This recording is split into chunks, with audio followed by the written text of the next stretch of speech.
Hi, this is my video portion of my essay about the Robber Bridegroom. In this video, I'm going to talk about the film adaptations of this tale type. There's a couple out there. There's a Bluebeard version. The two novels I mentioned that are retellings of the Robber Bridegroom. I also have some clips of those, as well as I'm going to talk about the movie Fear with Mark Wahlberg and the Disney Beauty and Beast. So here we have the first scene from the movie Bluebeard that I'm going to talk about. The scene where he hands her the golden key that opens the door that she's forbidden to go into, and then gives her directions exactly where it is. This scene, according to Bettelheim, is supposed to represent him testing her, and this movie doesn't seem to be expressing the same sort of sexual theories that Bettelheim was talking about, though to be honest, I wasn't sure because it was all in French, and it was a strange movie that sort of jumped around a lot. They kept on being these flashbacks to these, them younger. But the fact that, this isn't, it's a terrible, the fact that he's asking her, the fact that he fully well knows that she's going to go into this room, because you can't tell someone you can't go into this room and not tell them why. No, she's his wife. There's a sort of mutual relationship that he is just completely forgoing, dominating her by giving her this blind, asking her to blindly follow him, even though, he's clearly hiding something, and she goes in there and finds out for good reason. He's killed all his previous wives, and, this scene pretty much goes into the fact when she walks into the room. Now we see, the hanging wives, and like I said before, this strange flashbacky thing going on, and now she's like a little girl, and not sure how that corresponds.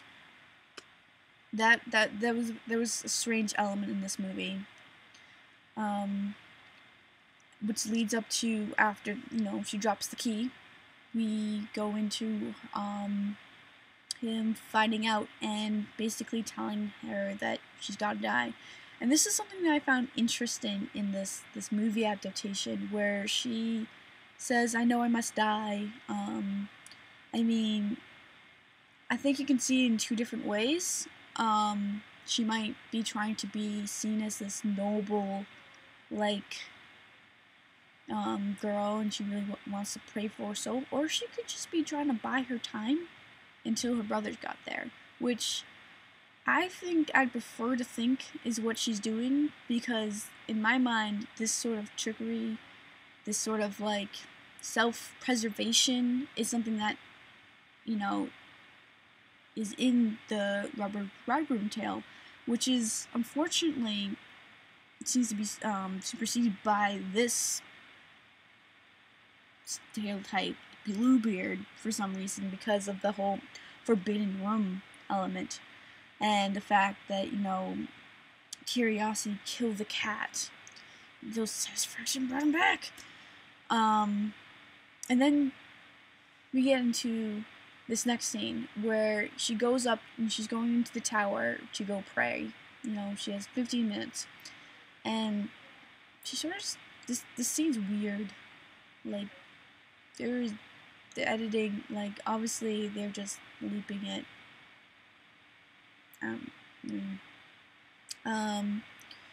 And the most confusing scene in this movie is here with the crossing back of her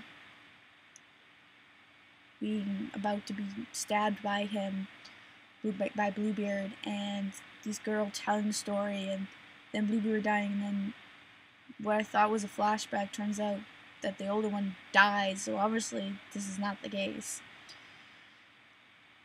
So overall, this adaptation of Bluebeard and the overall type theme story is interesting, but it sort of seems to go towards more of a religious element than the idea that this guy, because in the scene where he's like, you have to die, he's like crying, makes him less villainous, which I feel like kind of doesn't really express the real purpose of the fairy tale that I'm going for. That, that's really in the Robber Bridegroom and in even Bluebeard, that appearances can be deceiving. At least in Bluebeard's case, there was, the only thing that was wrong with him is that he had Bluebeard, but it still gave her the heebie-jeebies. So the next video adaptation I'm going to talk about is The Robber Bridegroom, the book that takes place in Mississippi with the bridegroom becoming Robin Hood. We're men in tights. We run from the rich and give to the poor, that's right! Which was adapted into a musical that was on Broadway. So the clips I have are of high school's renditions of it. Here we have the girl singing about her dream, and it's, I think maybe this might be connecting back to the Robber Bridegroom in the way she told, the revelation that he was a bandit, but I don't think that's what's happening here. In all, like, the story is closer to what happens in, where they meet in the woods, and fall in love, but he's the bandit, and I don't know why, apparently, she also gets betrothed to him, but he doesn't know, like, she doesn't, like, she's in love with the bandit, but she gets betrothed to him in his, alternate form, too, but they don't know that, and it's, the Southern accents are what, it throws me off. It's weird. Overall, I feel like this story is probably the furthest from the Robber Bridegroom tale, even though it actually, has its name.